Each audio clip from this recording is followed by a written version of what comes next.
Hallelujah. നന്ദി യേശുവേ.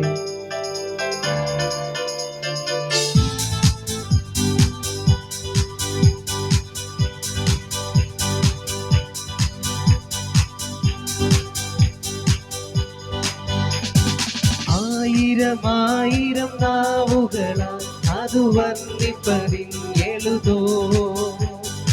ആയിരം നാവുകളാൽ അത് വർണ്ണിപ്പതിനെഴുതോ.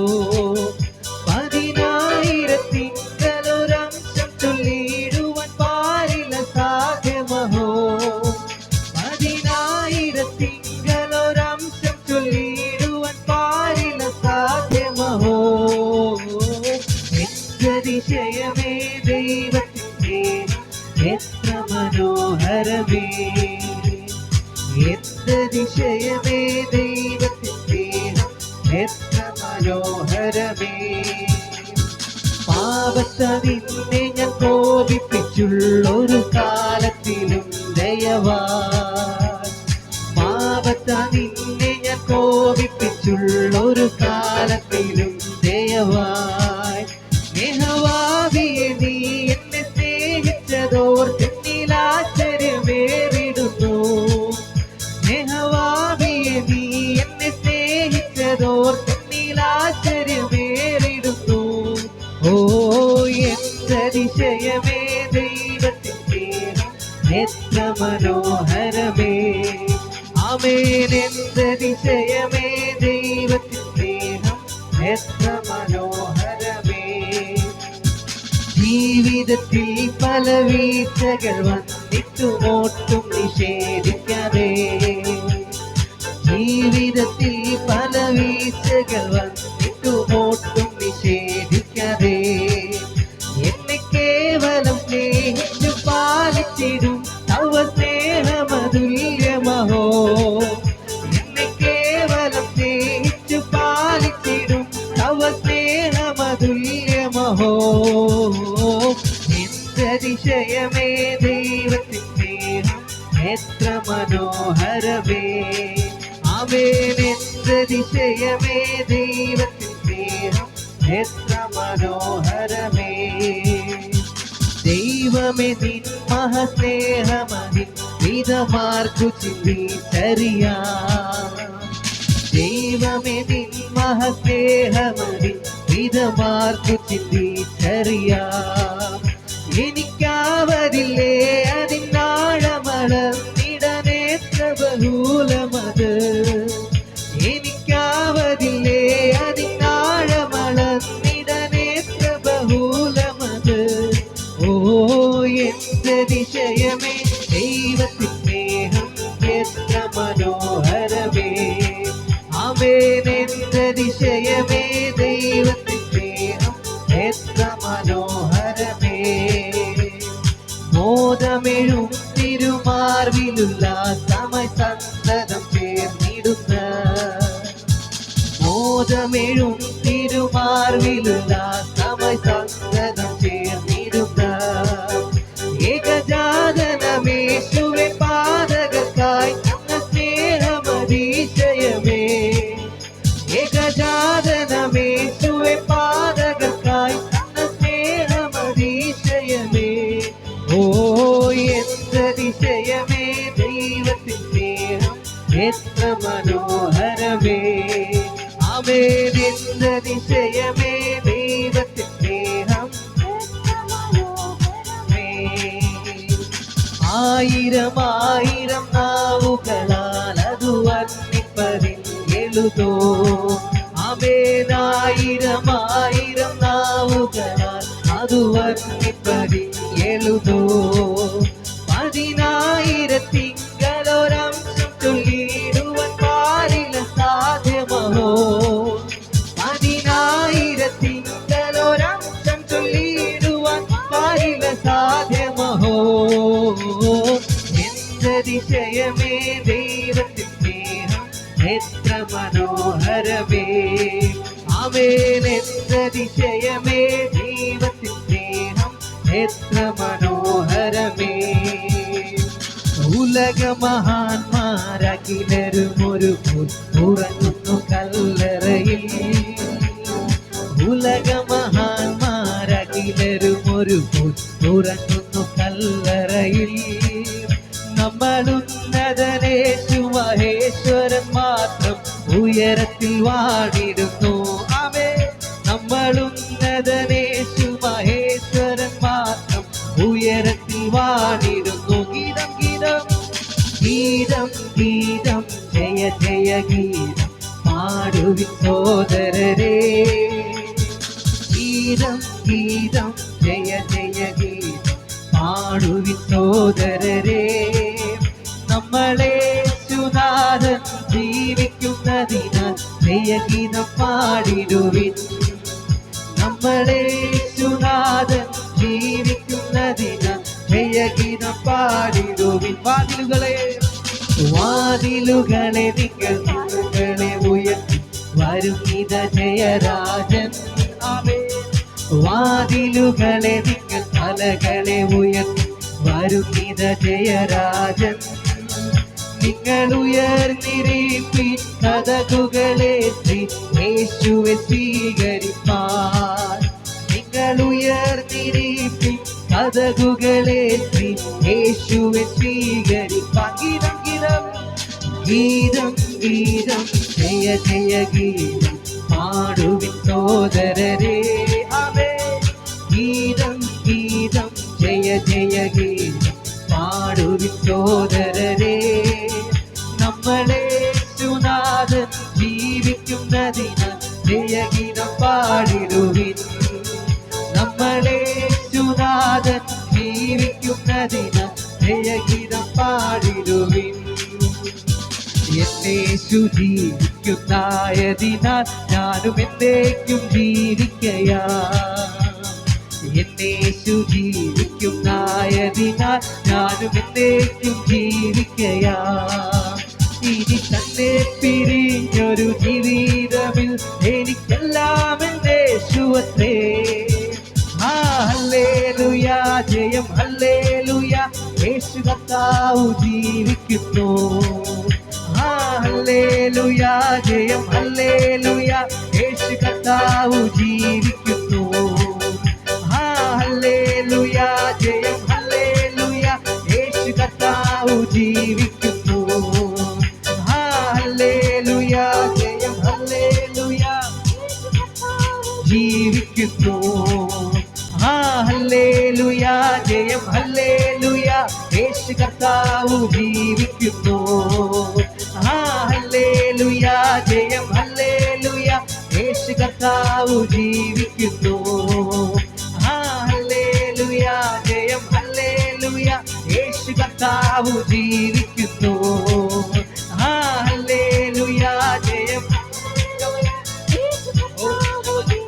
ദിഗദാലഗദേ ദിഗലം ദല വൈദാലബനാ ലഗദാ റബല ശബനം ദേരിഗദേ ദിഗനാ ലഗദാ അത്തേരേ ശബലഗദാ രഗദാ ദിഗദാ വൈദാ റബലഗദേ ദിബല ശബല ദിഗലം ദേ ദിഗദാ വൈദാ ജൂഡാ ലബനാ ലഗദേ അത്തേരേ ശബലഗദേ ദിഗദാ വൈദാ ഓരി ബഷേദേ ദിഗലം ദേ ദിബ ജൂഡാ ലബ ഓ ശബലഗദാ രഗദാ വൈദാ ലബനാ ശബലഗദാ ദിഗദേ അത്തേരേ ശബലം ദേ ദിഗലം ദാ രഗദാ ജൂഡാ ലഗദാ വൈദാ ലബനാ ദിഗലം ദേ ദിബലം ശബല ലഗദേ ദിഗലം ദല ജൂഡാ ലഗദേ നിശാ ലബനാ ദിഗാ രാബഷേദേ ഓരി ബഷേരേ ദിഗലം ദേ ദിബല ശബ ലഗദാ രാബശാലം ജൂഡാ ലബനാ ശബലഗദേ ദിബാലം ദാ വൈദാ ലഗദാ ശഗലഗദേ ദിഗനാദാ വൈദാ ജൂഡാ ലാബ രാബ ശബ റിബാ രഗനാ ലഗദേ ദിഗലഗദാ ജൂഡാ ലഗദാ റബലം ശബനാ റിബനാ ലഗദേ ശബലഗദാ രാബ ശബ റിഗാ ലാബ ഓ ശബലഗദാ രഗദാ രഗനാ ലഗദേ ശഗലം ദാ ദിബലം ശബലം ദേ ശബലഗദാ ദിഗലം ദേ റിബ ശബ ദിബലം ദേ റിബ ശബ ലാബ ശബലദേ ഹല്ലേലൂയ രാബ ശേഖേ ദിഗലഗദേ ലാ ശബ ബബ ബ ശേഖേ ഹല്ലേലൂയ ശേഖേ റിയാദേ ഹല്ലേലൂയ ശബ ബബ ബ ലാ ശേഖേ റിയാദ ബബ ബ ലാ ശേഖേ റിയാദ ഓ ശബ ബബ രാബ ശേഖേ ഗലബോ ശബ ബബ ലാ ശേഖേ റിയാദ ബബ ശബ ദേരിയ അല്ലാഹു കുമാ ശബ ബബ ശബലഗദേ ദിബ ലാബ ശബ റിഗേ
നടത്തിക്കൊണ്ടിരിക്കുന്ന ദൈവത്തെ ഓർത്തുകൊണ്ട് എല്ലാ കണ്ണുമടച്ച് ദൈവത്തോട് പ്രാർത്ഥിക്കാമോ?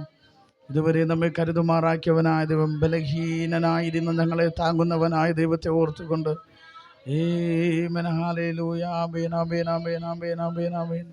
പരിശുദ്ധാത്മാവേ, ഞങ്ങൾ നിന്നെ സ്തുതിക്കുന്നു കർത്താവേ.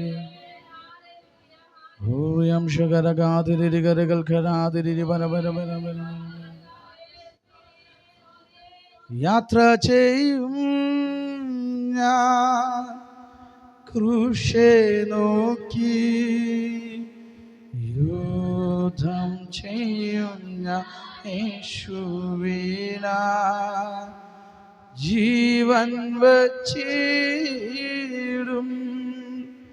രക്ഷകനാ, അന്ത്യശ്വാസം യാത്ര ചെയ്യും ഞാൻ ക്രൂശെ നോക്കി, യുദ്ധം ചെയ്യും ഞാൻ യേശുവിനാ, ജീവൻ വച്ചിടൂ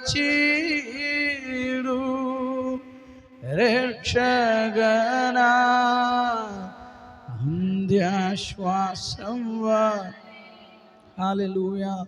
ആമേൻ. സ്വർഗീയ പിതാവേ, ഇപ്പൊക്കെ തൻ്റെ മക്കളെ അനുഗ്രഹിച്ചു പ്രാർത്ഥിക്കുന്നു. അവിടുന്ന് ഉയരത്തു നിന്ന് തിരുക്കരം നീട്ടി തൻ്റെ മക്കളെ അനുഗ്രഹിക്കുമാറാകണമേ. അവിടെ സാന്നിധ്യം കൊണ്ട് ഇവരെ മറയ്ക്കണമേ എന്ന് പ്രാർത്ഥിക്കുന്നു കർത്താവേ. ആമേൻ. ദൈവകൃപയ്ക്കുള്ളിൽ ഞങ്ങളെ താഴ്ത്തും, യേശു ക്രിസ്തുവിൻ നാമത്തിൽ തന്നെ. ആമേൻ. ശാന്തമായ ദിവസത്തിലിരിക്കാമോ? ഹല്ലേലൂയ. ഒരു പ്രാവശ്യം കൂടെ ക്രിസ്തുവിൽ സ്നേഹവന്ദനത്തെ അറിയിക്കുന്നു. കർത്താവ് നമ്മെല്ലാവരും ധാരാളം അനുഗ്രഹിക്കുമാറാകട്ടെ. ഇന്നത്തെ ആരാധനയിലും ഞങ്ങളുടെ ശീലാൻ്റെ ദിവസങ്ങളിൽ പ്രത്യേക ഒരു പ്രതിസന്ധി സമയത്ത് നേരുകയും ഇന്ന് പകലത്ത് നിവർത്തിക്കുകയും ചെയ്യുന്നൊരു പകലമാകിയാൽ നേർച്ചയുടെ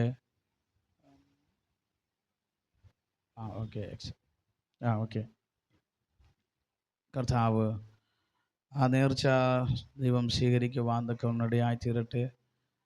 അതിനെ ആസ്പദമാക്കി അനുവദിക്കപ്പെട്ട പ്രിയ ജസ്റ്റിൻ ബ്രദർ കുടുംബം ഇന്ന് പകൽ ഞങ്ങളോടൊപ്പം ആയിരിക്കുന്നതിൽ അതിയായി സന്തോഷിക്കുന്നു. പ്രിയ കുഞ്ഞ് ജസ്റ്റിൻ ബ്രദറിൻ്റെ കുഞ്ഞ് വളരെ പ്രതികൂല സാഹചര്യത്തിൽ കൂടെ ആയിരുന്ന സമയത്ത്, പ്രത്യേകിച്ച് അന്ന് അവരേറെ ബന്ധപ്പെട്ടുകൊണ്ടിരുന്നത് ഞങ്ങളെ ആയിരുന്നു. അവിടുത്തെ അങ്കിള്, പൂവച്ചിലെ അങ്കിള് എപ്പോഴും വിളിക്കുമ്പോഴും മറ്റു സഹോദരൻ്റെയും കുടുംബത്തെ കൂടെ പ്രാർത്ഥനയെ കൂട്ടിക്കൊണ്ടേ എന്ന് എന്നോട് എപ്പോഴും പറയാറുണ്ട്. അതുകൊണ്ട് ഇപ്പോൾ ഞാൻ അങ്ങോട്ട് പോകുമ്പോൾ ഇവരെയും കൂടെ ഞാൻ കൂട്ടും. അതുകൊണ്ട് അവിടുത്തെ ഭാരപ്പെടുന്ന അനുഭവങ്ങളെ ഈ പ്രിയപ്പെട്ടവർക്ക് നന്നായി അറിവുണ്ടായിരുന്നു. പ്രത്യേകിച്ച് സ്വർണ്ണരംഗം എന്ന് പറയുന്നത് മധുവങ്കൻ്റെ ദീർഘകാലത്തെ ഒരു വലിയ കരുതലായിരുന്നു. ആ കുടുംബം അവർക്കേറെ കാലം അവരെ കരുതിയ ഒരു കുടുംബമാണ്. അവിടെ ജീവിതത്തിൽ വരുന്ന ഒരു പ്രതികൂല സാഹചര്യം പ്രത്യേകിച്ച് ഈ പ്രിയപ്പെട്ടവർക്കൊരു വലിയ ഭാരപ്പെടുന്ന അനുഭവം തന്നെയായിരുന്നു. അങ്ങനെ ദൈവസന്നിധിയിൽ കർത്താവ് ഒരു നീക്കുപോക്ക് വരുത്തി തന്ന് കരുണ കാണിച്ചാൽ ഞാൻ ആലയത്തിൽ ദൈവസഭയ്ക്ക് ഇങ്ങനെ കാര്യം ചെയ്യുമെന്ന് ദൈവസന്നിധി തീരുമാനിച്ചു. ആ ഉടമ്പടിയുടെ നടുവിൽ ദൈവത്തിൻ്റെ വലിയ പ്രവൃത്തി വെളിപ്പെടുവാനിടയായിത്തീർന്നു. ഇന്ന് പകൽ നേർച്ച നിവർത്തിക്കുന്നൊരു പകൽ കൂടിയാണ്. കർത്താവ് ധാരാളം അനുഗ്രഹിക്കട്ടെ. സമയം വളരെ വേഗത്തിൽ മുന്നോട്ട് കടന്നു പോകുന്നതുകൊണ്ട് കുഞ്ഞുങ്ങൾ സാക്ഷി പറഞ്ഞ് അപ്പം തന്നെ ഞങ്ങളോടൊപ്പം പ്രിയ ഞങ്ങളുടെ കാര്യത്തിൽ നിന്ന് പ്രിയ സിസ്റ്റർ ജസ്റ്റിൻ ബ്രദറിൻ്റെ സഹോദരി ഞങ്ങളോടൊപ്പം ആയിരിക്കുന്നു. കർത്താവ് ധാരാളമായ ഒരു കുഞ്ഞുങ്ങളോടൊപ്പം ആയിരിക്കുന്നു. ദൈവം ധാരാളമായി അത് അനുഗ്രഹിക്കട്ടെ. ആദ്യമായിട്ടാണ് എനിക്ക് തോന്നുന്നു മിനി സിസ്റ്ററെ പെന്തക്കോസിൻ്റെ കൂട്ടായ്മയ്ക്കകത്ത് വരുന്നതിൻ്റെ അറിവ് ശരിയാണെങ്കിൽ ആദ്യമായിട്ടാണ്. Praise God. കർത്താവ് ധാരാളം കുഞ്ഞുങ്ങൾ സാക്ഷി പറഞ്ഞ് അത്യാവശ്യം സാക്ഷി പറയാനുള്ളവർക്ക് തങ്ങളുടെ വിശുദ്ധ സാക്ഷി അറിയിക്കാം. ശേഷം ഞങ്ങളുടെ പ്രീതാൻ്റി മുന്നോട്ട് കടന്നു വന്ന് സാക്ഷി കഴിഞ്ഞതിന് ശേഷം പ്രീതാൻ്റി മുന്നോട്ട് കടന്നു വന്ന് സാക്ഷി പറയും. കർത്താവ് അവർക്ക് കൊടുത്ത വിടുതന്നെ ഓർത്ത് ദിവസം സാക്ഷിയായി നിൽക്കും. ഫോയ്സ്കോഡ് ശേഷം മഞ്ചശീലാൻറ്റി മുന്നോട്ട് കടന്നു വന്ന് അവരുടെ സാക്ഷി മുന്നിൽ വന്ന് പറയും. സമയത്ത് ഞാൻ അതിനായിട്ട് വേർതിരിക്കുന്നു. വളരെ പ്രാർത്ഥനയോടുകൂടി ദൈവപാദപീഠത്തിൽ കുഞ്ഞുങ്ങൾ അത് കഴിഞ്ഞ് അത്യാവശ്യം സാക്ഷി പറയാനുള്ളവർക്ക് തങ്ങളുടെ സാക്ഷി അറിയിക്കാം.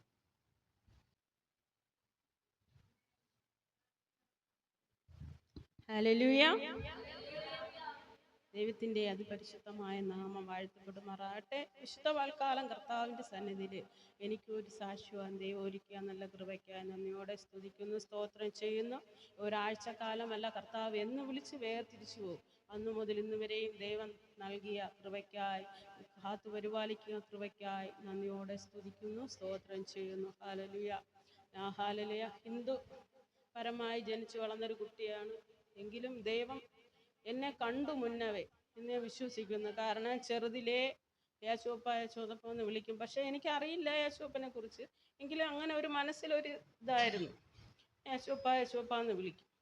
എനിക്കറിയില്ല യേശുപ്പ എന്താണ്, ഏതാണ്, ദൈവമാണോ അതോ എന്താണെന്ന് അറിയില്ല. എങ്കിലും ചെറിയ നാൾ തൊട്ടേ എനിക്കിഷ്ടമായിരുന്നു യേശുപ്പൻ. എവിടെയെങ്കിലും ട്രാക്റ്റൊക്കെ കാണുമ്പോൾ ഞാൻ അതൊക്കെ നോക്കുമായിരുന്നു. എങ്കിലും അറിഞ്ഞൂടെ, നമ്മൾ ഭയങ്കരമായിട്ട് ഹൈന്ദവ കുടുംബത്തിൽപ്പെട്ടവരാണ്. പൂജയും കാര്യങ്ങളും മറ്റെല്ലാം ഉള്ള ഒരു കുടുംബത്തിൽപ്പെട്ടതാണ്. എങ്കിലും പിന്നീട് ഒരിക്കൽ ദൈവത്തെ അറിയാൻ, ദൈവം എന്തോ മുന്നവേ കണ്ടുകൊണ്ടായിരിക്കാം ദൈവത്തെ അറിയാൻ ഇടയായി. ഞങ്ങൾ ഇതുപോലത്തൊരു സഭയിൽ പോകാൻ ഇടയായി. അങ്ങനെ പോയി കുറച്ച് നാൾ കഴിഞ്ഞ് ദൈവത്തെ അറിഞ്ഞ് സ്നാനപ്പെട്ട് അഭിഷേകം പ്രാപിച്ച് നല്ല കൃപയോടുകൂടി ദൈവത്തെ ആരാധിക്കുകയും എല്ലാ കാര്യങ്ങൾക്കും ഇങ്ങനെ പൊയ്ക്കൊണ്ടിരുന്നപ്പോൾ സഭയ്ക്കകത്ത് തന്നെ പ്രശ്നങ്ങളായി, ചില പ്രശ്നങ്ങളായി. പിന്നെ ഞങ്ങൾക്ക് പോവാതിരിക്കാനുള്ള ഒരവസ്ഥ കൂടിയായി. ഞങ്ങൾ പിന്നെ സഭയിലോട്ട് പോയില്ല. പിന്നെ പിന്മാറ്റ അവസ്ഥയിലായി. എന്ത് പറയാനെന്ന് അറിഞ്ഞുകൂടാ. ഞങ്ങൾ ശരിക്കും അനുഭവിച്ചു. ശരിക്കെന്ന് പറഞ്ഞാൽ ശരിക്കും അനുഭവിച്ചു. പറയാൻ വാക്കുകളില്ല, അത്രയ്ക്കും ഞങ്ങൾ അനുഭവിച്ചു. പിന്നീട് ഞാൻ ഗൾഫിലായിരുന്നു, 10 വർഷം ഗൾഫിലായിരുന്നു. എന്നിട്ടും ഇത്രയും വർഷമായിട്ടും ഒരു രൂപ പോലും കയ്യിലില്ല, ഒരു സെൻറ്റ് ഭൂമിയോ ഇല്ല. ആളുകൾ ചോദിക്കും, ഇത്രയും വർഷം ഗൾഫിലായിരുന്നിട്ട് നിനക്കൊന്നുമില്ലേന്ന്. ചുമ്മാ പറയണതാരും ഗൾഫിൽ ബാങ്ക് ബാലൻസ് ഉണ്ട് എന്നാണ് എല്ലാവരും പറയണത്. പക്ഷെ ഒന്നുമില്ല. പിന്നെ പള്ളി പോകാത്തൊരവസ്ഥയായി നിന്നിട്ട് ആണ് നമ്മളെ സിസ്റ്ററെ കാണാൻ ഇടയായി. നമ്മൾ ഗൾഫിൽ വെച്ചുള്ള കൂട്ടാണ്. പുള്ളിക്കാരി എൻ്റെ കൂടെ വന്ന് അപ്പാണ് ഇവിടെ നമ്മൾ സുനിൽ മാസ്റ്റർ അവിടെ ഒരു കൺവെൻഷൻ നടക്കുന്നെന്ന് പറഞ്ഞ് പുള്ളിക്കാരി കടന്നുപോയി. അപ്പോൾ ഞാൻ പോകണമെന്ന് ആഗ്രഹമുണ്ട്, പക്ഷേ എന്നെ വിട്ടില്ല. ആ പുള്ളിക്കാരെ അങ്ങ് വിടുന്ന ഒരു സൈസല്ല, ഭയങ്കര ഹിന്ദുവാണ്. അങ്ങനെ ഒരു പുള്ളിക്കാരൻ പ്രത്യേക ഒരു ഇതുള്ള ആളാണ്. അതുകൊണ്ട് അങ്ങ് വിടൂല. 5 മണി കഴിഞ്ഞാൽ പുറത്തിറങ്ങാനെന്നുള്ള ഒരു അനുവാദമൊന്നുമില്ല. സഭയിൽ നിന്ന് അല്പം താമസിച്ചാൽ തന്നെ പറയും, ഇനി അവിടെ കിടക്കാത്തത് എന്തിന് വന്ന്. ഇന്നലെ തന്നെ എന്നോട് ചോദിച്ച ഒരു വിഷയമാണ്. അപ്പം ഞാൻ ഈ ഉപവാസമോ ഇതൊന്നും വീട്ടിൽ പറഞ്ഞിരുന്നില്ല.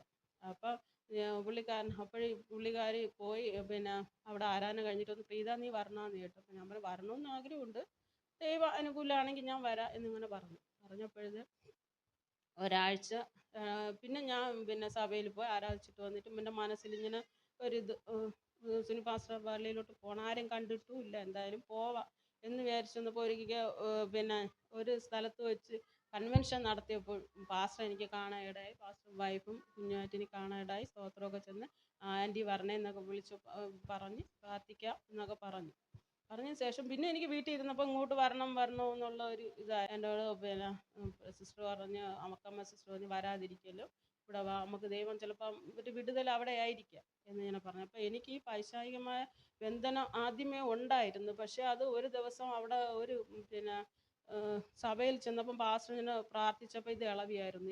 പക്ഷേ എനിക്ക് പിറ്റേന്ന് ഫ്ലൈറ്റ് ടിക്കറ്റ് ഓക്കെ ആയതുകൊണ്ട് എനിക്ക് അവർ അതൊരു സാമട്ടിലെടുത്തു. ഞാൻ അവിടുത്തെ വിശ്വാസിയല്ല, ഞാൻ ആദ്യമായിട്ടാണ് അവിടെ കയറി ചെല്ലുന്നത്. അതുകൊണ്ട് അവർ എന്നെ അതൊരു ഇതായിട്ട് എടുത്തില്ല. അപ്പം പാസ്റ്റർ പറഞ്ഞ്, സിസ്റ്റർ എങ്ങനെ പ്രാർത്ഥിക്കാൻ പറ്റും, കാരണം നാളെ പ്ലെയിൻ ടിക്കറ്റായി, ഇതൊന്ന് ഉപവസിച്ചൊക്കെ ഇരുന്ന് പ്രാർത്ഥിക്കാനുള്ള വിഷയമാണ് എന്ന് പറഞ്ഞു. അപ്പം ഞാൻ പിറ്റേന്ന് തന്നെ ഫ്ലൈറ്റ് ടിക്കറ്റ് ഓക്കെ ആയി കടന്നു പോയി. എങ്കിലും സിസ്റ്റർ പറഞ്ഞ് നമുക്ക് ഇവിടെ വരാമെന്ന് പറഞ്ഞു. ഇവിടെ വരാൻ തുടങ്ങിയപ്പോൾ ഞാൻ അവരോട് ചോദിച്ചു, ഞാനിങ്ങനെ അമ്മണിയൊരു സിസ്റ്ററോട് ഞാൻ പോവുകയാണെന്ന് പറഞ്ഞപ്പോൾ നിൻ്റെ ഇഷ്ടം, ഞാൻ ഒന്നും പറയുന്നില്ലെന്ന് വെച്ചു. അങ്ങനെ ഞാൻ കടന്നു വന്ന് പ്രാർത്ഥിച്ച് പിന്നെ ആയപ്പോഴത്തേക്കും മനസ്സിനൊരു സന്തോഷവും എന്തൊക്കെ ഒരു അനുഭവം ജീവിതത്തിൽ ഉള്ളതുപോലെ തോന്നി. പിന്നെ ഞാൻ കടന്നപ്പം നമ്മളെ പാസ്റ്റർ പറഞ്ഞ് പിന്നെ നമുക്കൊരു 3 ദിവസം ഉപവാസമുണ്ട്, അതിൽ കൂടുമോ എന്ന് ചോദിച്ചപ്പോൾ ഞാൻ പറഞ്ഞു ഓക്കെ പാസ്റ്റർ പ്ലീസ് ആയിട്ടാണ് ഇത് വെക്കണേന്ന് പറഞ്ഞ്. വീട്ടിൽ ഞാൻ പറഞ്ഞില്ല, നമുക്കായിട്ടാണ് ഈ ഉപവാസമൊന്നും പറഞ്ഞില്ല. പിന്നെ ഇങ്ങനത്തെ പ്രശ്നങ്ങളുണ്ടെന്നോ പൈശാചിക പ്രശ്നമുണ്ടെന്നോ ഒന്നും പറഞ്ഞില്ല. അങ്ങനെയാണ് ഞാൻ ഉപവാസത്തിൽ കടന്നു വന്നിട്ട് പുള്ളിക്കാരൻ അവിടെ വീട്ടിൽ ചെന്നപ്പോൾ ചോദിച്ച് ഇന്നെന്ത് പ്രാർത്ഥിച്ച് അങ്ങനെ ഒരുമാതിരി നിങ്ങൾക്ക് അറിയാമല്ലോ വീട്ടിൽ ചെല്ലുമ്പോഴുള്ള ചോദ്യങ്ങൾ. അപ്പോൾ ഞാൻ ഒന്നും മിണ്ടിയില്ല. പിന്നെ 2 ദിവസം ആദ്യത്തെ ദിവസം വെള്ളിയാഴ്ച ഉപവസിച്ച്, രണ്ടാമത്തെ ദിവസം പിന്നെ ഇവിടെ ചില പ്രശ്നങ്ങൾ കൊണ്ട് പിന്നെ പാസ്റ്റർ എന്തൊക്കെ പ്രശ്നങ്ങളായതുകൊണ്ട് മാറ്റിവെച്ച്, ചില സാങ്കേതിക കാരണങ്ങൾ വെച്ചിട്ട് പിന്നെ ആൻറ്റി നമുക്ക് മാറ്റി വയ്ക്കാമോ എന്ന് ചോദിച്ചു. അങ്ങനെ മാറ്റി വെച്ച്. പിന്നെ ഈ ഉപവാസത്തിൽ ദൈവത്തിൻ്റെ കൃപയാൽ വെള്ളിയാഴ്ച ഉപവസിച്ച് ശനിയാഴ്ച ഇന്നലെ പൈശാചികമായ എൻ്റെ ശരീരത്തിൽ നിന്ന് പാസ്റ്റർ എൻ്റെ ശരീരത്തിൽ നിന്ന് ഒഴിപ്പിച്ച്. അതിന് ഞാൻ ദൈവത്തോട് നന്ദി പറയും. അതോടുകൂടി തന്നെ ഞങ്ങൾ പിന്നെ വിശ്വാസികൾക്കും സഭയിൽ വന്ന് എനിക്ക് വേണ്ടി പ്രാർത്ഥിച്ച എല്ലാവർക്കും നന്ദി പറയണം. പ്രത്യേകിച്ചും നമ്മളെ ദേവദാസനും കുടുംബത്തിനും എൻ്റെ വന്ദന അറിയിക്കുന്നു. അതുപോലെ തന്നെ എനിക്ക് ഇന്നലെ വീട്ടിൽ ചെന്നപ്പോൾ ഭയങ്കര ഹാപ്പി, എനിക്ക് എന്തോ വല്ലാത്തൊരു ഹാപ്പി.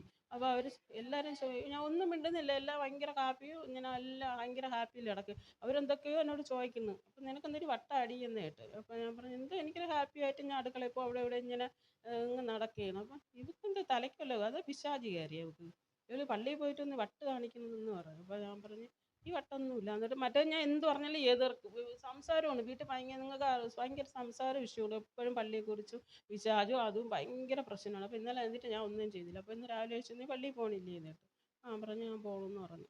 അതുകൊണ്ട് ദൈവമക്കളെ, എനിക്ക് നിങ്ങളോട് പറയാം, നമ്മൾ വിളിച്ച ദൈവത്തെ ഒരിക്കലും കൈവിടരുത്. ഹല്ലേലൂയ. കാരണം ഞാൻ എടുത്തിട്ട് പിന്തിരിഞ്ഞതിലാണ് എനിക്ക് ഇത്രയും കഷ്ടത നിങ്ങളുടെ ജീവിതത്തിൽ നിങ്ങൾ അനുഭവിക്കാനായിട്ടൊന്നുമില്ല. ഇപ്പോഴും വെറും സീറോയിലാണ് നിൽക്കുന്നത്. അതുകൊണ്ട് എനിക്ക് നിങ്ങളോട് പറയാനുള്ളത്, വിളിച്ച ദൈവത്തെ ഒരിക്കലും നിങ്ങൾ കൈവിടരുത്, സത്യദൈവത്തെ നിങ്ങൾ ഒരിക്കലും കൈവിടരുത്. അതുകൊണ്ട് നിങ്ങളെനിക്ക് എൻ്റെ കുടുംബത്തിന് വേണ്ടി പ്രാർത്ഥിക്കണം. ഞങ്ങൾക്ക് ഇനി വരാനുള്ള ഒത്തിരി പേരുണ്ട്. എൻ്റെ അനിയത്തിയും മോളും ഒക്കെ വിശ്വാസത്തിലാണെങ്കിലും ചില സമയം അവിശ്വാസത്തിൻ്റെ ഒരു രീതിയിലാണ്. അതുകൊണ്ട് നിങ്ങളെല്ലാവരും ഞങ്ങൾക്ക് കുടുംബത്തിന് വേണ്ടി പ്രാർത്ഥിക്കണം. അതുകൊണ്ട് എല്ലാവർക്കും നന്ദി പറഞ്ഞുകൊണ്ട് എൻ്റെ സാക്ഷ്യത്തിൽ നിന്നിരിക്കും. ഒരു വാക്ക് കണ്ണുകളടച്ച് പ്രിയ ആൻറ്റി ഓർത്ത് പ്രാർത്ഥിക്കാമോ?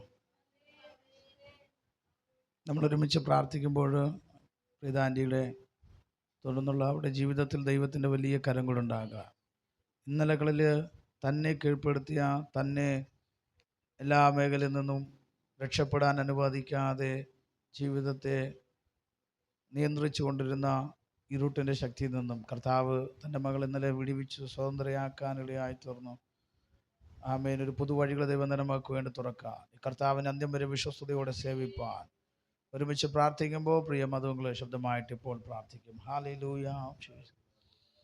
ആമേൻ, ആമേൻ, ആമേൻ. അപ്രകാരം പ്രിയതാനിക്ക് ദൈവം കൊടുത്ത വിടുതന്നെ ഓർത്ത് കരമുയർത്തി സ്തോത്രം ചെയ്യാമോ? ഹല്ലേലൂയ. സ്തോത്രം, സ്തോത്രം, സ്തോത്രം, സ്തോത്രം. ആമേൻ. ജീസസ്. ഞാൻ ഷീലാൻ്റെ മുന്നോട്ട് ക്ഷണിക്കുന്നു. വളരെ പ്രാർത്ഥനയോടുകൂടെ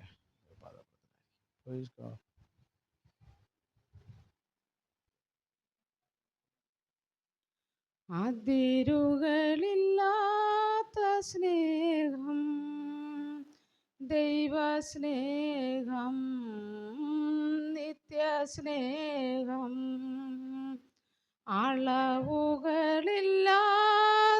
സ്നേഹം, ദൈവസ്നേഹം, നിത്യസ്നേഹം. ഏതൊരവസ്ഥയിലും യാതൊരു വ്യവസ്ഥകളും ഇല്ലാതെ സ്നേഹിക്കും താതനു നന്ദി. അതിരുകളില്ലാത്ത സ്നേഹം, ദൈവസ്നേഹം, നിത്യസ്നേഹം. അമ്മയെന്നെ മറന്നാലും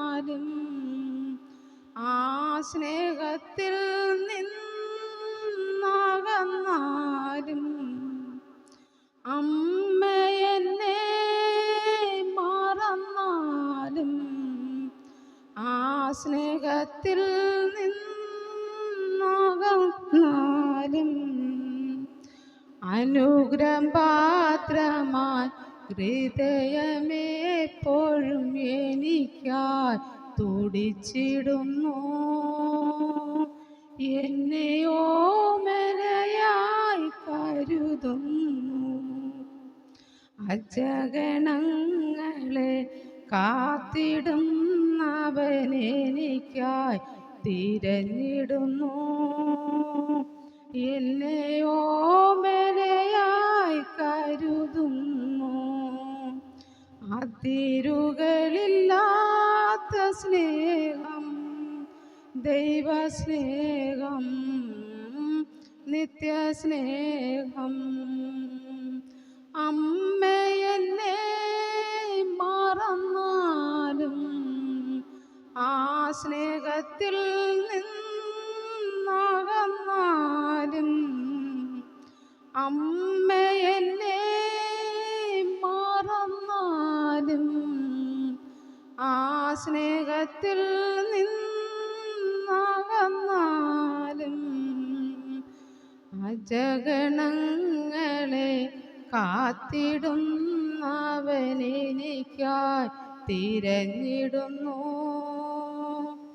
എന്നെ ഓമനയായി കരുതുന്നു. അതിരുകളില്ലാത്ത സ്നേഹം, ദൈവസ്നേഹം, നിത്യസ്നേഹം. ദൈവനാമത്തിന് മഹത്വമുണ്ടാകട്ടെ. 2024 എനിക്ക് സാക്ഷി പറയാം. കർത്താവ് അവിടെ നിന്ന് ഒരു കൃപയോർ ദൈവത്തെ സ്തുതിക്കുന്നു, സ്തോത്രം ചെയ്യുന്നു. ഞാൻ ആദ്യം എൻ്റെ ചേച്ചിയുടെ മോളെ കാര്യം തന്നെ പറയാം. അവന് സുഖമില്ലാതെ ആശുപത്രിയിൽ വളരെ ഭാരത്തോടെ ആയിരുന്നു. അതുപോലെ ചേച്ചി എന്നെ വിളിച്ച് പറയാനിടയായി. അവനൊരു ഓപ്പറേഷൻ വേണമെന്ന് പറഞ്ഞു, പ്രാർത്ഥിക്കണമെന്ന് പറഞ്ഞു.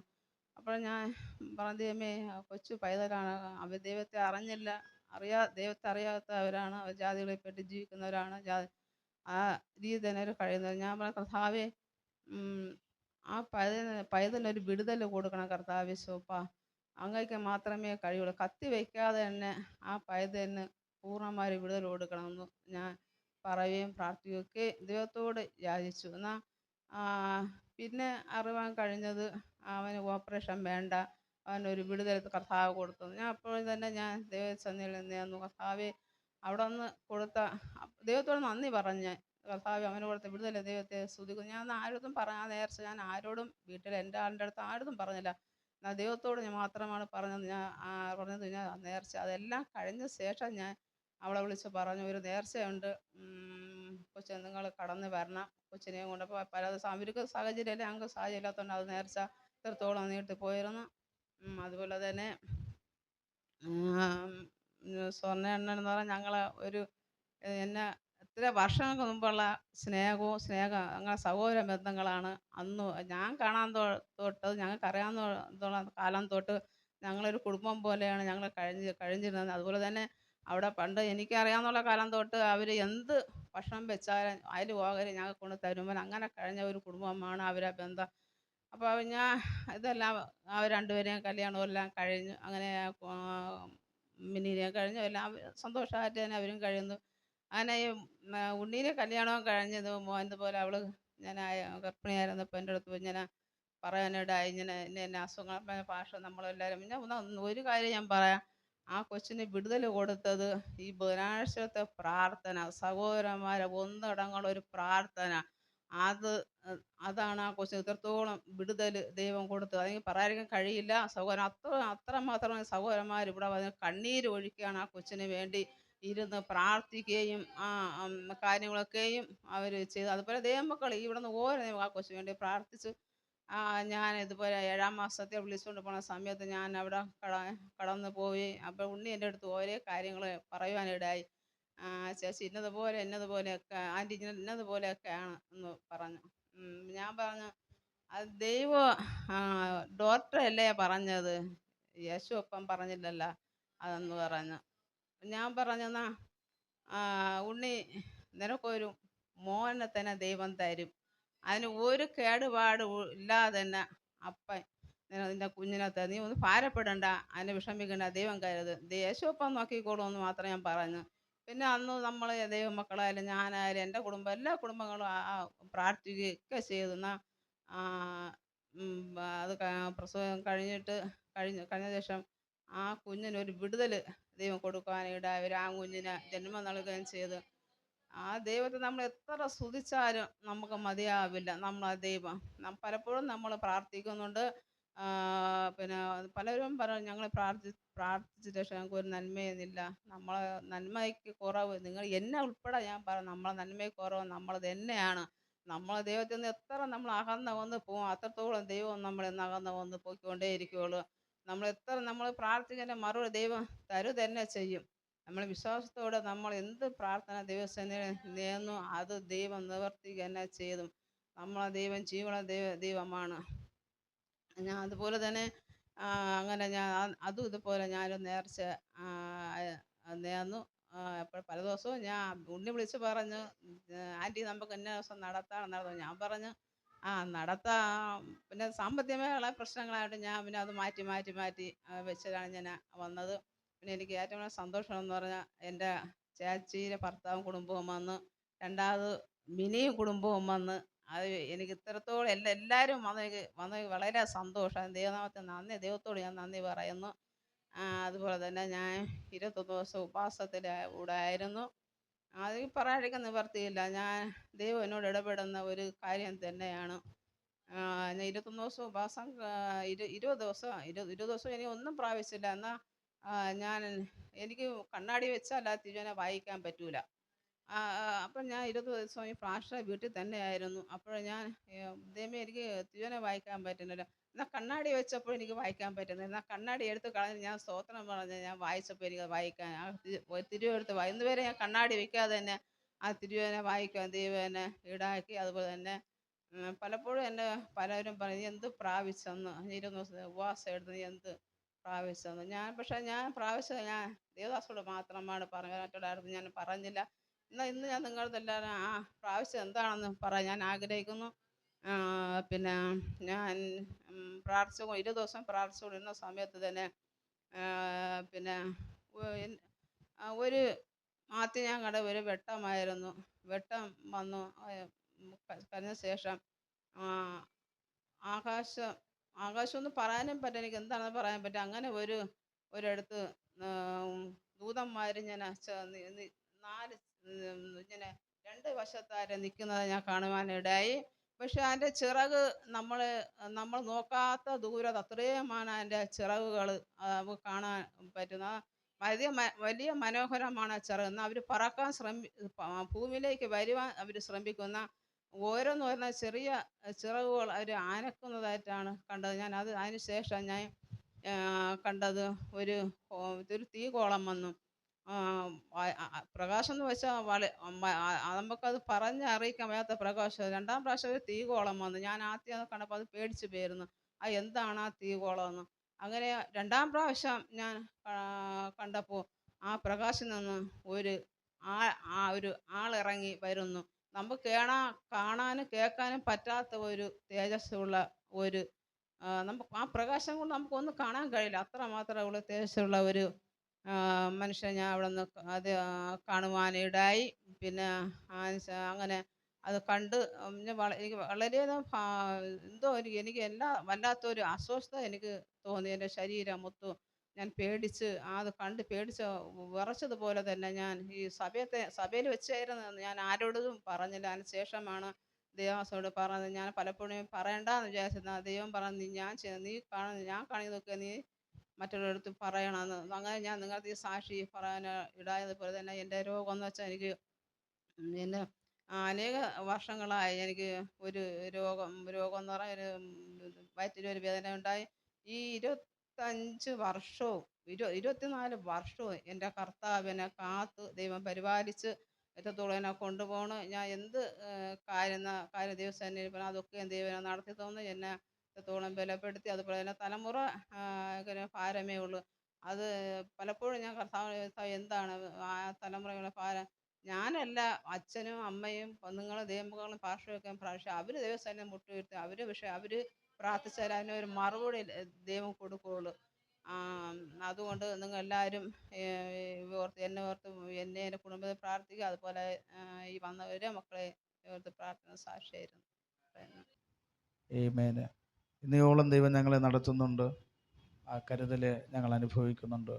തുടർന്നും പ്രിയ കുഞ്ഞുങ്ങളെ ഓർത്ത്, പ്രിയപ്പെട്ടവരെ ഓർത്തൊക്കെ പ്രാർത്ഥിക്കുക. ദൈവം ധാരാളം അനുഗ്രഹിക്കട്ടെ. ഞങ്ങളുടെ പ്രിയ അക്കമാൻ്റെ നിങ്ങൾ ഒരു പാട്ടിൻ്റെ ചില വരികൾ പാടും. അന്നേരം ദയവായി എല്ലാവരും എഴുന്നേറ്റ് നിന്ന് സ്തോത്ര വഴിപാടിനായിട്ട് സമയത്ത് ഞാൻ വേർതിരിക്കുന്നു.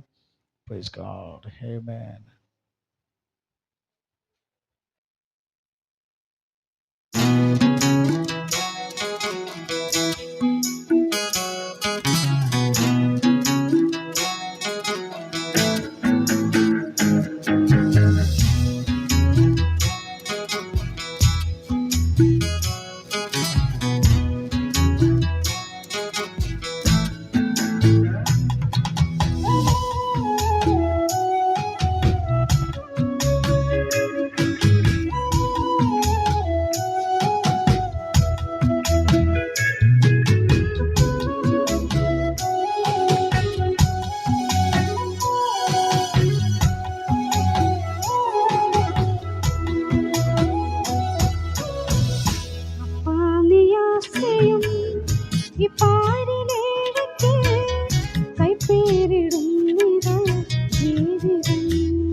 പോറ്റുന്നോരപ്പനെ കുടുംബക്കാർ തള്ളിക്കളഞ്ഞാലും തള്ളാതെ പോറ്റുന്നോരപ്പനെ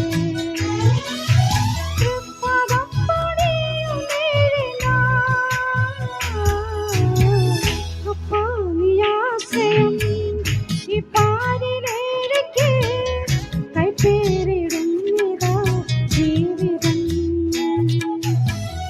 അപ്പാ നീ ആശ്രയം ഈ പാരിലേക്ക് കൈപ്പേറിടുന്നിതാ ജീവിതം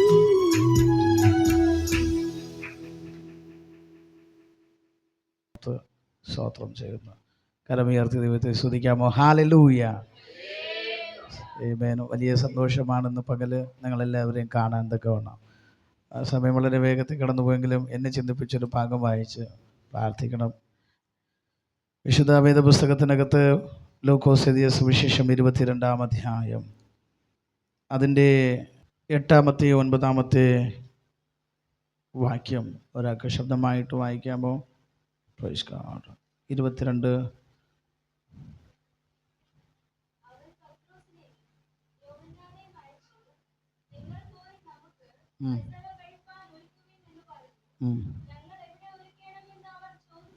ആ ആ ആ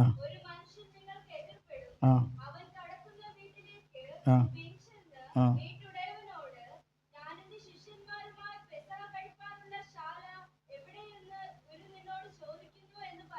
പ്രൈസ് ഗോഡ്. ആമേൻ. വളരെ പരിചിതമായൊരു ഭാഗമാണ് ഇന്ന് പകല് ചിന്തയ്ക്ക് ആധാരമായി വായിച്ചത്. ലൂക്കോസിൻ്റെ സുവിശേഷം 22-ാം അധ്യായം അതിൻ്റെ 8, 9, 10 വേദവാക്യങ്ങളൊക്കെയാണ്. പത്രോസിനെയും യോഹന്നാനെയും അയച്ചു, നിങ്ങൾ പോയി നമുക്ക് പെസഹ കഴിക്കുവാൻ ഒരുക്കുവീനെന്ന് പറഞ്ഞു. ഞങ്ങൾ എവിടെ ഒരുക്കണമെന്ന് അവർ ചോദിച്ചതിന്, നിങ്ങൾ പട്ടണത്തിലെത്തുമ്പോൾ ഒരു കുടം വെള്ളം ചുമന്ന് കൊണ്ട് ഒരു മനുഷ്യൻ നിങ്ങൾക്കെതിരെ വരും. അവൻ കടക്കുന്ന വീട്ടിലേക്ക് പിൻചെന്ന് വീട്ടുടയവനോട്, ഞാൻ എൻ്റെ ശിഷ്യന്മാരുമായി പെസഹ കഴിക്കുവാനുള്ള ശാല എവിടെയെന്ന് ഗുരു നിന്നോട് ചോദിക്കുന്നു എന്ന് പറയുവീൻ. അവൻ വിരിച്ചൊരുക്കിയ ഒരു വൻമാളിക കാണിച്ചു തരും, അവിടെ ഒരുക്കുവീനെന്ന് അവരോട് പറഞ്ഞു. അവർ പോയി തങ്ങളോട് പറഞ്ഞതുപോലെ കണ്ട് പെസഹ ഒരുക്കി. ഏറെ ധ്യാനിച്ചതും ധ്യാനിക്കപ്പെട്ടതും നമുക്കറിവുള്ളതുമായൊരു വേദഭാഗമാണ് ചിന്തയ്ക്ക് ആധാരമായി വായിച്ചത്. 22-ാം അധ്യായം ക്രിസ്തുനാഥൻ്റെ പെസഹായുടെ അന്ത്യത്താഴത്തിനിരിക്കുന്ന ഒരു ഭാഗമാണ് 22-ാം അധ്യായം വായിക്കുന്നത്. വായിച്ച ഭാഗം യേശു പറയുകയാണ്, പെസഹ പെരുന്നാളിൻ്റെ നാളിൽ യഹൂദന്മാരെല്ലാവരും എവിടെയൊക്കെ ചിതറിപ്പെട്ടുപോയാലും പെസഹായുടെ അന്ന് അവരെല്ലാവരും യെരൂശലേമിൽ ഒന്ന് വന്നുകൂടണം.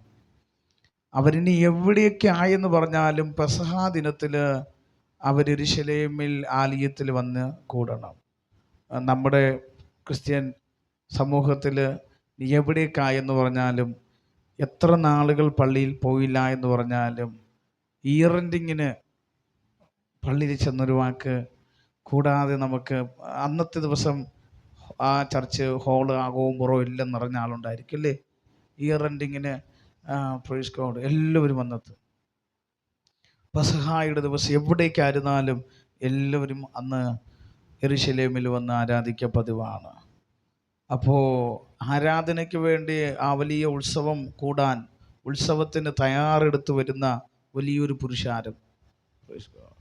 അപ്പോൾ ഈ യഹൂദന്മാരുടെ നിന്നും അവരുടെ ഉത്സവത്തിൽ നിന്നും വ്യത്യസ്തമാണ് യേശുനാഥൻ്റെ യെരൂശലേമിലെ ആലയത്തിൻ്റെ ഉത്സവമല്ല ക്രിസ്തുനാഥൻ്റെ ആരാധന എന്നത് ഒന്നുകൂടെ തെളിയിക്കുന്നുണ്ട്. വലിയ ആലയത്തിനകത്ത് നടക്കുന്ന ന്യായപ്രമാണത്തിന് ഉത്സവം പെസഹ ആചരിക്കാനല്ല യേശു നിൽക്കുന്നത്. യേശു തൻ്റെ അന്ത്യത്താഴത്തിനുള്ളൊരു തയ്യാറെടുപ്പായിട്ടാണ്. അപ്പോൾ വലിയ പെസഹായുടെ പെരുന്നാളിനുള്ള തയ്യാറെടുപ്പ് യെരൂശലേമിൽ നടന്നുകൊണ്ടിരിക്കുന്നുണ്ട്. അപ്പോൾ യേശു പറയണ തനിക്കും പെസഹ കൂടാൻ ഒരു ഇടം കണ്ടെത്തണം. യേശുവിനോട് ശിഷ്യന്മാർ ചോദിക്കൊണ്ട് 7-ാമത്തെ വാക്യം, പെസഹ കുഞ്ഞാടിനെ അറുക്കേണ്ടുന്ന പുളിപ്പില്ലാത്ത അപ്പത്തിൻ്റെ പെരുന്നാളായപ്പോൾ അവൻ പത്രോസിനെയും യോഹന്നാനെ അയച്ചു, നിങ്ങൾ പോയി നമുക്ക് പെസഹ കഴിക്കുവാൻ ഒരുക്കുവീൻ എന്ന് പറഞ്ഞു. യേശു ശിഷ്യന്മാരെ പറഞ്ഞയക്കുകയാണ്, നിങ്ങൾ പോയി പെസഹ കഴിക്കാനുള്ള ഇടം ഒരുക്കാൻ പറഞ്ഞു. അപ്പോൾ ഇവിടെ ഇരിക്കുന്ന എന്നോടും നിങ്ങളോടാണ് ഈ ചോദ്യം പറഞ്ഞയക്കുന്നതെങ്കിൽ നമ്മൾ അടുത്ത ചോദ്യം എവിടെയെന്ന് ചോദിക്കും. കാരണം നമുക്കറിവില്ലല്ലോ എവിടെയാണ്. Praise God. സ്വാഭാവികമായ നമ്മുടെ ചോദ്യം തന്നെ ഞാൻ പലപ്പോഴും പല കാര്യത്തിന് ഇവിടുത്തെ സഹോദരന്മാരെ അയക്കും. Praise God. അവരാദ്യം ചോദിക്കും, അവിടെ എവിടെയാ പാസ്റ്റേ, അവിടെ എവിടെയാ? കാരണം അവർക്കത് അറിവില്ലാത്തത് കൊണ്ട് എവിടെയാന്ന് ചോദിക്കും. ശിഷ്യന്മാരും ചോദിച്ചു എവിടെയാന്ന്. Praise God. 9-ാമത്തെ വാക്യം, ഞങ്ങൾ എവിടെ ഒരുക്കണമെന്ന് അവർ ചോദിച്ചതിന് എവിടെയെന്ന് അവർ ദൈവത്തോട് ക്രിസ്തുവിനോട് ചോദിക്കുക. ആമേൻ. ചോദിച്ചതിന് യേശു അവർക്ക് കൊടുത്ത മറുപടി, നിങ്ങൾ പട്ടണത്തിലെത്തുമ്പോൾ ഒരു കുടം വെള്ളം ചുമന്നുകൊണ്ട് ഒരു മനുഷ്യൻ നിങ്ങൾക്കെതിരെ വരും.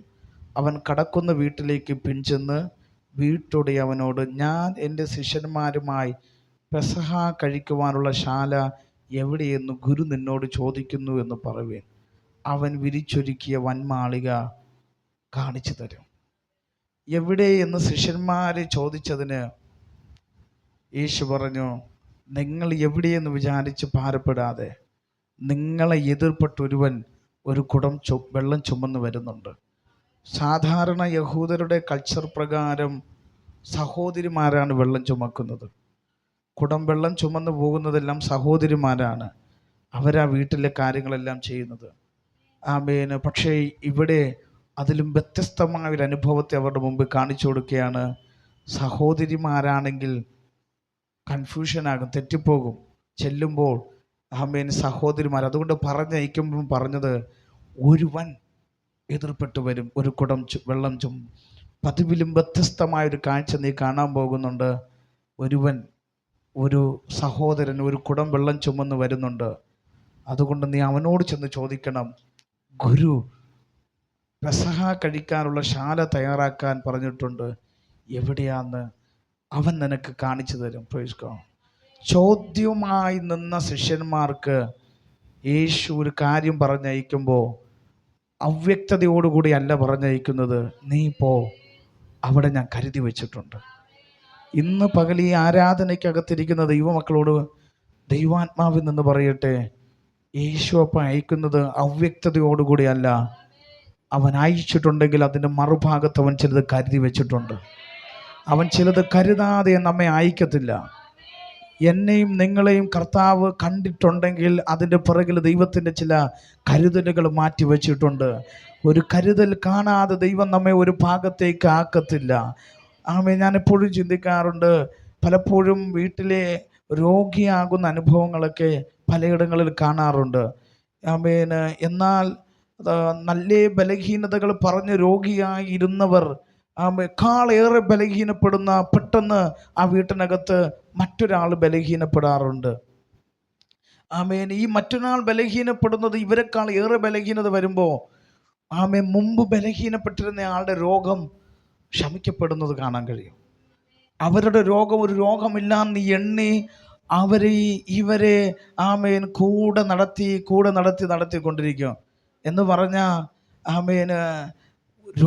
മറ്റേയാൾ കടുത്ത വേദനയാൽ കടുത്ത വ്യാധിയാൽ പിടിക്കപ്പെട്ട് കിടക്കുമ്പോൾ മുമ്പേ ബലഹീനപ്പെട്ടയാൾ ഇപ്പോൾ ബലഹീനനായവനെ ചുമന്ന് കൂടെ താങ്ങി നടത്തുന്നത് കാണുമ്പോൾ, അയ്യോ നിങ്ങളും നേരത്തെ രോഗിയായിരുന്നതല്ലേ, രോഗമായിരുന്നു, പക്ഷേ എനിക്കറിയില്ല, എന്തോ ഒരു ബലമാണ് ഇപ്പോൾ എനിക്ക് ഈ മനുഷ്യനെ ഇവളെ കൊണ്ട് നടക്കാൻ എൻ്റെ അകത്ത് ഒരു ബലം തരുന്നുണ്ട്, കിട്ടുന്നുണ്ട്. അതുകൊണ്ട് ഞാനങ്ങനെ കൊണ്ട് നടക്കുന്നുണ്ട് ഇല്ലേ. ഒരാളെ ദൈവം ബലഹീനനെ പെട്ടെന്ന് കരുതി നിർത്തുമാറാക്കുന്നുണ്ട്. ഇന്ന് പകൽ ഈ ആരാധനയ്ക്കകത്തിരിക്കുമ്പോൾ ചിലത് കരുതാതെ ദൈവം നമ്മെ അയക്കത്തില്ല. ശിഷ്യന്മാരോട് ദൈവം പറഞ്ഞ് അയക്കുന്നുണ്ട്. ശിഷ്യന്മാർക്കറിയില്ല എവിടെയാന്ന്, പക്ഷെ ദൈവം ചിലത് കരുതിയാ ശിഷ്യന്മാരെ അയക്കുന്നത്. ദൈവം ചിലത് കരുതിയാ ഈ പകല് ഈ ആരാധനയ്ക്കകത്തിരിക്കുന്ന വാത്സല്യ ദൈവമക്കളോട് കൂടെ പറയട്ടെ, ഒരു കരുതൽ കാണാതെ ദൈവം നിങ്ങളെ അയക്കത്തില്ല. ആമേൻ. ഒരു കരുതൽ കാണാതെ ദൈവം നിങ്ങളെ വെറുതെ അയക്കത്തില്ല. അവിടെ നിങ്ങൾക്ക് വേണ്ടി ചിലത് ഒരുക്കി വെച്ചിട്ട് തന്നെയാ, അവിടെ ചിലത് ദൈവം നിങ്ങൾക്ക് വേണ്ടി ഒരുക്കി വെച്ചിട്ട് തന്നെയാ ദൈവം നിങ്ങളെ അങ്ങോട്ട് അയക്കുന്നത്. Praise God. നമ്മൾ ജസ്റ്റിൻ നേവിയിൽ ജോലി ചെയ്യുന്നുണ്ട് ഇല്ലേ? ജോലി ചെയ്യുന്നുണ്ട് നേവിയിൽ. ജസ്റ്റിൻ തമിഴ്നാടിൻ്റെ ഭാഗത്ത് നേവി നിൽക്കുമ്പോൾ ആരംഭകാലത്ത് ഒരു ഒരു പുതിയ ഇടമാണ്. പക്ഷേ ജസ്റ്റിന് വേണ്ടി ദൈവം ചിലത് കരുതി വച്ചിരുന്നു. ജസ്റ്റിൻ ജോലി ചെയ്യുന്നതിൻ്റെ ഇടയിൽ അവിടെ മുന്നമേ രജിസ്റ്ററുടെ പപ്പയൊക്കെ അവിടെ ഉണ്ടായിരുന്നു. ചില കരുതലുകൾ ദൈവം അങ്ങോട്ട് അയക്കുക, വെറുതെ അയക്കുകയല്ല. ചില കരുതലുകൾ ഇന്നവർ കുടുംബമാകുമ്പോഴും അതിൻ്റെ പിറകിൽ ഇത് കരുതലുണ്ടായിരുന്നു. അവിടെ പോയാലും ഒറ്റയ്ക്കാക്കാനൊന്നും ദൈവം വിട്ടില്ല. കഴിഞ്ഞ ദിവസം സ്വർണ്ണാങ്കിൾ എന്നോട് പറഞ്ഞു, എന്തോ ജസ്റ്റിൻ്റെ ഭാഗ്യം പാസ്റ്റേ, അങ്ങനെ എല്ലാവർക്കൊന്നും കിട്ടത്തില്ല. ഒരു പുതിയ വീട് കിട്ടുമ്പോഴത്തേക്ക് അതിൻ്റെ ഗ്രൗണ്ട് ഫ്ലോറ് അല്ലേ, പുതിയ വീട്ടിലെ ഗ്രൗണ്ട് ഫ്ലോർ, അതൊക്കെ അവനോടുള്ള ഭാഗ്യമാണ് അല്ലേ. അങ്കിൾ എന്നോട് പറഞ്ഞ കാര്യം കഴിഞ്ഞ ദിവസം. Praise God. നല്ലത് കൊടുക്കുമ്പോൾ നല്ലത് കരുതുന്നൊരു ദൈവത്തെക്കുറിച്ചാണ്. വെറുതെ അങ്ങോട്ട് അയക്കുകയല്ല. വീട് വിട്ട് നാട് വിട്ട് ഒറ്റപ്പെടുത്തുന്ന ഇടത്തേക്ക് വെറുതെ അയക്കുകയല്ല. നല്ല കരുതൽ. ദുബായിൽ ലതാൻ്റെ ഇരുന്നു. വെറുതെ ഒന്നും ഇരുന്നില്ല.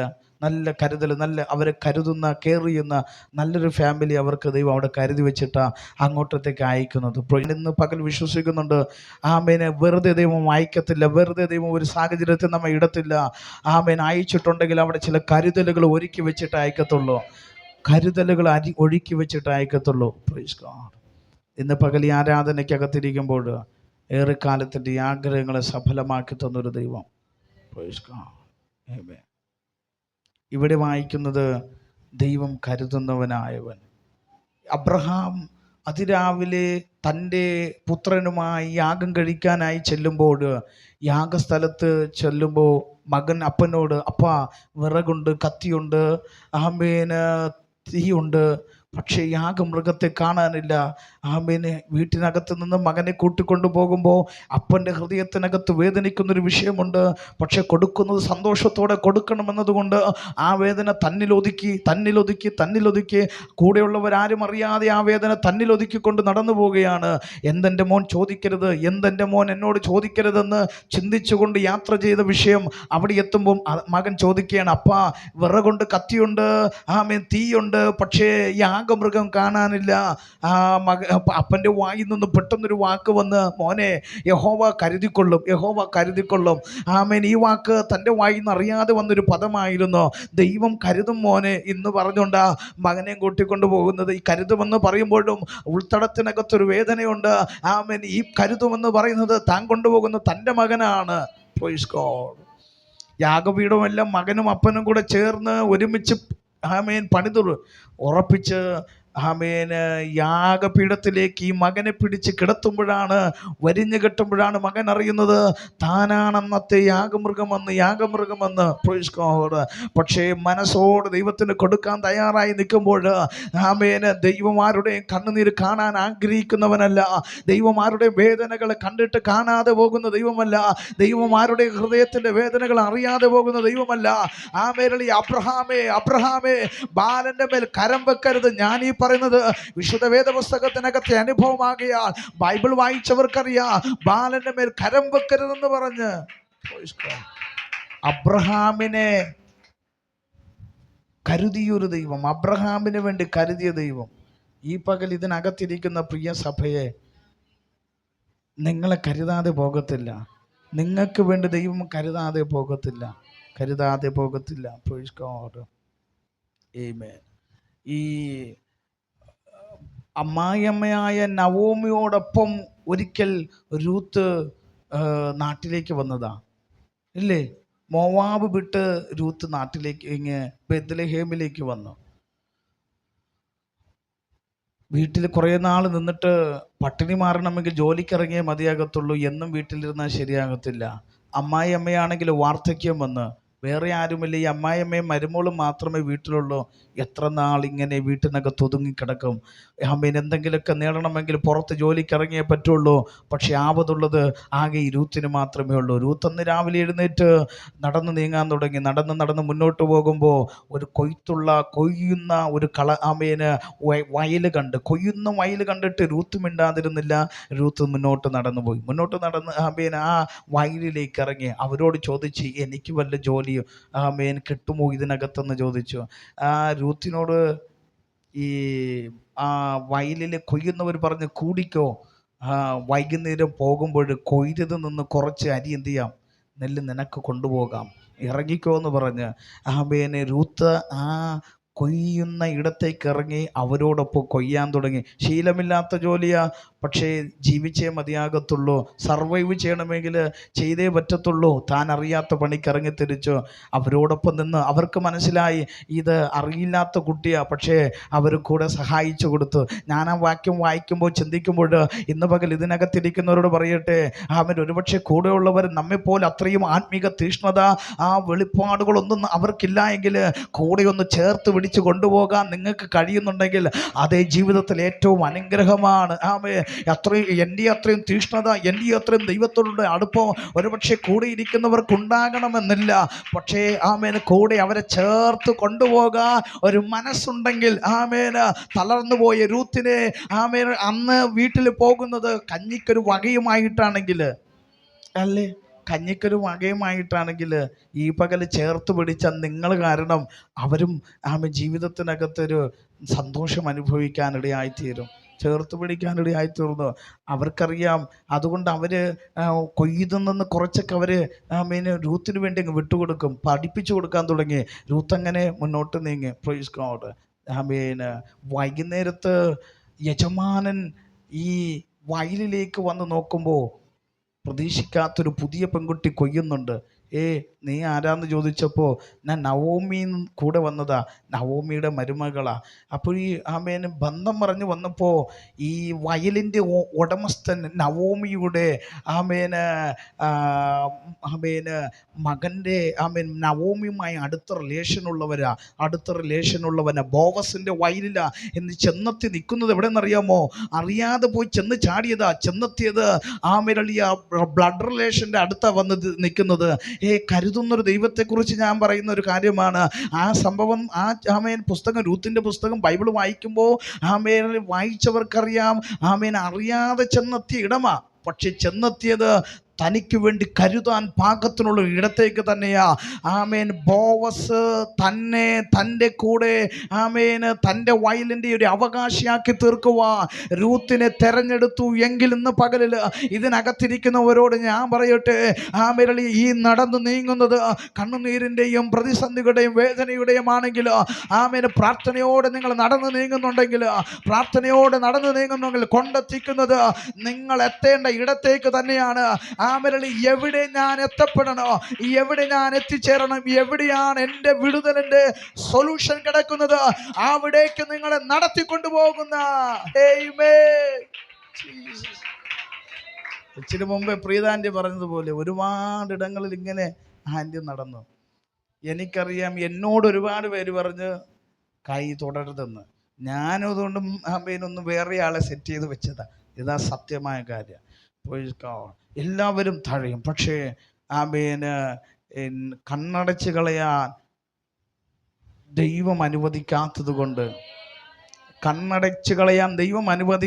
കൊണ്ട് ആ പ്രിയ ആൻറ്റി നടന്ന് മെല്ലെ ഇവിടെ കൊണ്ടങ്ങെത്തിച്ചു. ഇന്ന് പകലിൽ ഒരു ബോവസിനെ രൂത്തിന് വേണ്ടി റെഡിയാക്കി ദൈവം ബോവസിൻ്റെ നിലം രൂത്തിന് അവകാശമാക്കി കൊടുക്കാൻ ഒരു ദൈവത്തിൻ്റെ പദ്ധതി ഉണ്ടായിരുന്നുവെങ്കിൽ ഇന്ന് പകലിൽ ഇതിനകത്തിരിക്കുന്നവരോട് പറയട്ടെ, ഈ ദൈവം എത്ര സ്നേഹിക്കുന്നവൻ, എത്ര കരുതുന്നവൻ. അഖിലാൻ്റെയും പറയും, അഖിലാൻ്റെ കഴിഞ്ഞ ദിവസം പറയും, പക്ഷേ ഞാൻ ഇങ്ങനെ നടന്ന് എത്തപ്പെട്ടത് ഇവിടെയാണ്. എനിക്കറിയാം ഒരു സൊല്യൂഷൻ എൻ്റെ ജീവിതത്തിന് ഇവിടെ ഉണ്ടാകും. എനിക്കറിയാം ഇതിനകത്ത് അങ്ങനെ പറഞ്ഞ് ഒരുപാട് പേര് ഇതിനകത്ത് ഇരിപ്പുണ്ട്. ശശിയങ്ങൾ ഇതിനകത്ത് ഇരിപ്പുണ്ട്. അതേ എത്തപ്പെട്ടിരിക്കുന്നത് ഇവിടെയാ. ഇവിടെ എനിക്കൊരു സൊല്യൂഷൻ ഉണ്ട്, ഇവിടെ എനിക്കൊരു പരിഹാരമുണ്ട്, ഒരു വിടുതൽ ഇതിനകത്ത് നിന്ന് ലഭിക്കും. ഇന്ന് പകൽ അങ്ങനെ ആശിച്ച് വിശ്വസിച്ച് ആമിരൽ എത്തപ്പെട്ട ഒരുപാട് പേര് ഇതിനകത്ത് ഇരിപ്പുണ്ട്. ഞാൻ ആത്മാവിൽ നിങ്ങളോട് അഭിസംബോധന ചെയ്യുമ്പോൾ പരിശുദ്ധാത്മാവിൽ പറയട്ടെ, കൈവിടുന്ന ഒരു ദൈവമല്ല, ഒരു പരിഹാരം നടത്തുവാൻ, ആമേന് വഴി തുറന്നു തരുവാൻ, സാധ്യതകളെ തെളിയിച്ചു തരുവാൻ കരുത്തുള്ളവൻ. കഴിഞ്ഞ ദിവസം പാലോടൊരു ബ്രദർ ഒരു വണ്ടി ഇറക്കി, ബൈക്ക്, 2 വീലർ എടുത്തു, പുതിയൊരു 2 വീലർ ഇറക്കി. അപ്പം പ്രാർത്ഥിക്കാൻ അവിടുത്തെ പാസ്റ്റർ അവൈലബിൾ അല്ലാത്തതുകൊണ്ട് എന്നെ ഒന്ന് വിളിച്ചറിയിച്ച് ഞാൻ അങ്ങോട്ട് പോയി.